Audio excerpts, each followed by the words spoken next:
Bon voilà, c'est officiel, en France tu peux être un serial killer et la justice te remet gentiment en liberté avec 6 mois de sursis et quelques soins psychiatriques à suivre. C'est pas que la loi est mal faite, hein, le gars encourait 5 ans de prison et 75 000 euros d'amende minimum. Bon, finalement, ils se sont dit non, non, on va lui laisser une chance et puis on va juste lui donner un peu de sursis et puis des soins psychiatriques à suivre. Évidemment, tu t'en doutes, toute la différence, c'est qui est la victime. Si c'est un être humain, évidemment qu'il serait pas sorti comme ça. Mais là, comme le gars avait juste torturé et tué une vingtaine de chats, on va quand même pas foutre en tôle des gens qui tuent des matous. Hein. Attends, les chasseurs font ça tous les jours. Faut pas déconner non plus. Hein. On a d'autres chats à fouetter. Hein. Donc le gonze, il a 23 ans, il doit un peu se faire chier dans sa vie. Puis comme il doit se dire, ouais, tuer des êtres humains, c'est peut-être un petit peu chaud patate. Ah, je vais juste me faire la main sur des chats, tiens. Donc il est rentré chez des gens. Hein. Et puis, avec des sacs, eh ben, il emportait leurs chats. Des chats qui étaient rattachés à des familles. Et il les emmenait chez lui et il les torturait, il leur mettait des coups de tête, des coups de poing, des coups de planche sur le museau, les flancs, enfin sur tout le corps, puis il les laissait agoniser jusqu'à crever éventuellement. Évidemment, le gars n'a manifesté aucun regret et aucune excuse pendant son procès. Bref, il avait absolument rien pour lui. En plus, il a complètement reconnu les faits, hein, tu vois. Eh ben, je sais pas par quel miracle, enfin si, je sais en fait, les juges ont dit non, mais on va te laisser une chance. T'es pas un mauvais gars au fond, quoi. Tu vas prendre deux trois neuroleptiques pour te calmer un peu et puis ça ira mieux. D'abord, ça montre bien qu'on a encore beaucoup de chemin à faire et qu'on marche sur la tête parce que on est dans une société qui va pas juger l'acte en lui-même, mais qui va d'abord juger en fonction de la victime. Un acte cruel, eh bien, c'est un acte qui n'a plus aucune importance si la victime n'a aucune importance. Et ça, c'est un vrai problème parce que si effectivement on proportionnalise la cruauté en fonction de la victime, eh ben en fait, c'est exactement comme ça que fonctionne la matrice du racisme, du sexisme et tout ça. Oh, c'était qu'un noir. Oh, c'était qu'une femme. Oh, c'était qu'un immigré. Oh, c'était le fameux que. Tu n'es que. Et on maintient comme ça une société où on hiérarchise les vies en fonction, bah, je sais pas moi, de leur statut social, de leur ADN, de tout ce que tu veux, quoi. Ce qui fait que pour ces juges, la vie de ces chats, ça devait valoir zéro.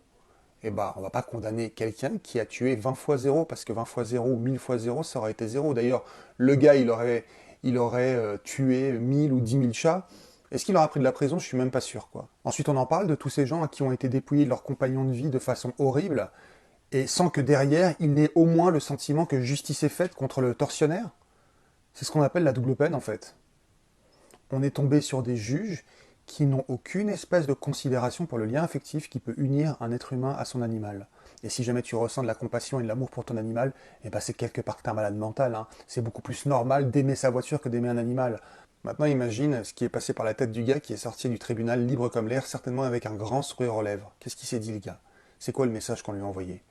On lui a dit, bah écoute, non, ce que t'as fait, c'est pas grave. Donc le gars, pourquoi il recommencerait pas? Pourquoi il continuerait pas? Il se dit, bah voilà quoi, je torture, je tue, je vole une vingtaine de chats et je repars libre comme l'air. Bah, j'ai aucune raison de m'arrêter en fait quoi. Et c'est pour ça qu'au calme, derrière, t'as pas mal de petits cons qui se filment en train de torturer ou de tuer leur animal et de mettre ça sur les réseaux sociaux comme s'ils risquaient absolument rien. Mais ils ont raison, ils risquent absolument rien visiblement quoi. Après, c'est pas tout à fait vrai quoi. Ces derniers mois et même ces dernières années, la justice est de plus en plus dure contre les actes de cruauté commis sur les animaux. Mais tu vois, il reste comme ça certains irréductibles humanistes, entre guillemets, au sens négatif du terme, qui continuent de se dire que bah non, torturer et tuer un animal, c'est pas grave. C'est vraiment pas grave, quoi. Bon, et là, tu vas pas tellement aimer ce que je vais faire, mais je vais quand même le faire parce que je sais que c'est un sujet finalement qui n'intéresse pas beaucoup de monde, donc j'en parle d'autant plus facilement, dans le sens où bah, le bouquin que j'ai publié sur Amazon, hein, Agapé, ça parle exactement de ça. Ça parle du regard de la justice sur les animaux et forcément le procès qui en découle. Voilà, alors si toi tu avais été juge, qu'est-ce que tu aurais fait? Tu l'aurais mis en prison, tu lui aurais juste mis une petite amende, tu l'aurais laissé partir? Personnellement, vu que le gars en plus n'a absolument aucune excuse et que la loi prévoit que normalement il peut se prendre 5 ans pour les actes commis sur un seul animal, théoriquement il se prendrait 100 ans, bon bah je lui aurais mis perpète, hein. Je lui aurais mis perpète, d'autant plus qu'une expertise psychiatrique a montré que ce gars-là avait une dangerosité sociale avérée.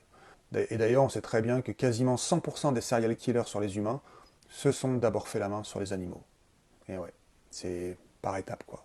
Bref, ces branquignols qui portent la robe noire de la justice ont finalement déféqué sur 20 cadavres de chats, et ils ont déféqué sur les 20 familles, au minimum, hein, 20 familles, qui ont été dépouillées de leurs compagnons familial, leurs compagnons de vie, et que sais-je encore.